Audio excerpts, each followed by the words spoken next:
Vítam vás vo videonávodoch portálu Moja komunita.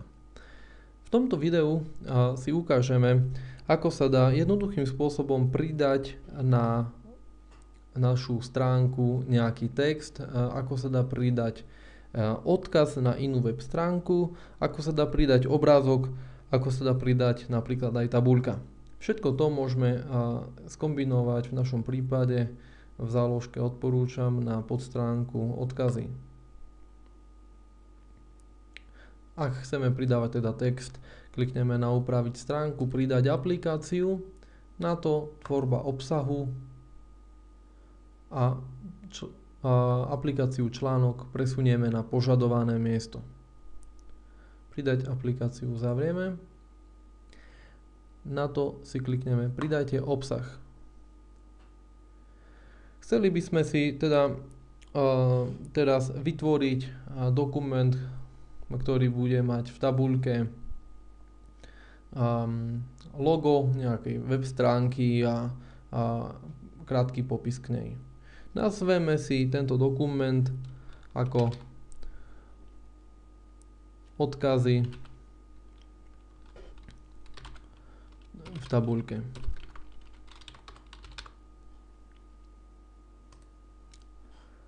Preklikneme sa do nášho editoru. V tomto editore si zvolíme vložiť alebo zmeniť tabuľku. Keďže nám stačia pre tento prípad vloženie dvoch odkazov, nastavíme si iba dva riadky. Ohraničenie nastavíme na 0, nechceme mať žiadne ohraničenie a klikneme na OK. Pre dobrý prípad do týchto kolóniek dám medzery, aby sa nám s tým ľahšie pracovalo. Povedzme, že do tejto bunky zadám text www.kbs.sk, ktorý nám bude slúžiť ako odkaz na web stránku konferencie. By si Ctrl+C ako kopírovať. Tento text necháme zatiaľ označený, pretože z neho chceme vytvoriť odkaz. Na to klikneme na túto ikonu vložiť, zmeniť odkaz. Necháme typ odkazu ako URL, protokol HTTP bežne a vložíme odkaz www.kbs.sk. Klikneme OK. A toto slovo, tento reťazec slúži teraz ako link. Ak by sme chceli vložiť obrázok a obrázok nastaviť zároveň ako klikateľný odkaz, preklikol som sa teraz do vedľajšej bunky, tabuľky a ukážeme si spôsob, ako môžeme pridať obrázok zo svojho počítača. Klikneme preto na vložiť, zmeniť obrázok. Na to klikneme na prechádzať server a tu sa nám zobrazilo okno, ktoré nám ponúka rôzne komunity, v ktorých sme zapojení. Ja si kliknem svoj adresár Martin Lojek a kliknem si na články. Sú to záložky, v ktorých by som chcel mať nové obrázky. Na to si zvolím prehľadávať a vyberiem si do svojho počítača súbor obrázok, ktorý chcem preniesť na server. Dám otvoriť. Tu sa mi vložil nový súbor. Dám upload. Ako vidíte, nové logo KBS sa mi vložilo. Sa mi uploadovalo do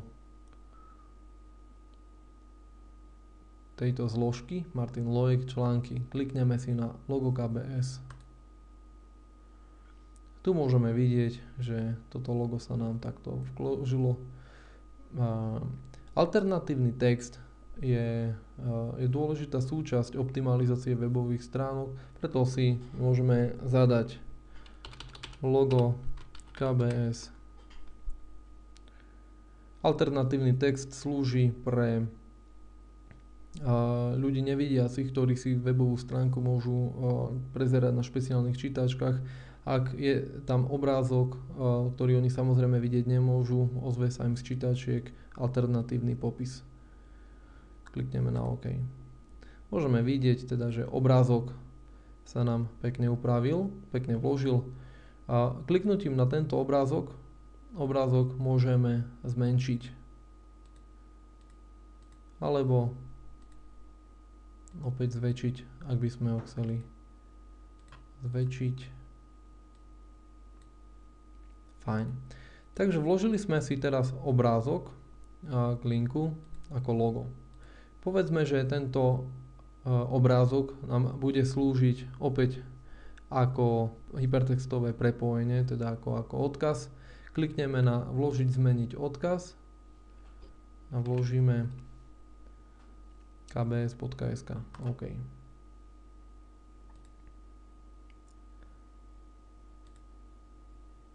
Klikneme na uložiť. Ako vidíme, pri nájazde kurzorom na logo alebo na link môžeme vidieť, že máme takýto ukazovák, takže je to ako slúži nám to na prelinkovanie. Link nám funguje. Ďalej si ukážeme, ako môžeme vložiť odkaz na nejakú web stránku pomocou obrázku, s tým, že obrázok nemusíme uploadovať na server. To znamená, my ho ani nemusíme stiahovať do počítača.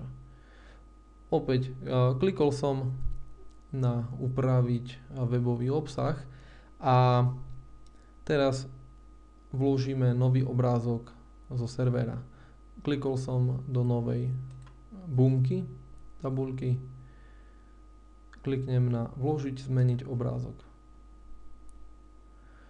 Okrem toho, že môžem prechádzať server, môžem priamo zadefinovať URL obrázku.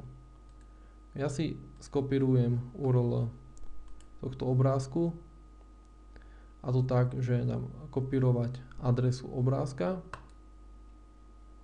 prekliknem sa na našu stránku, dám prilepiť,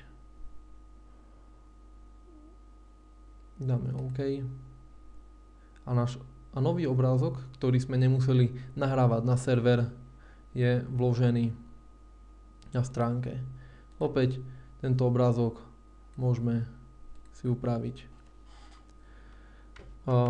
Dáme tam opäť link ZKSM, čo je Združenie kresťanských spoločenstiev mládeže. Označíme to ako dvojitým kliknutím si označíme text. Klikneme na vložiť, zmeniť odkaz a zadáme adresu www.zksm.sk. OK.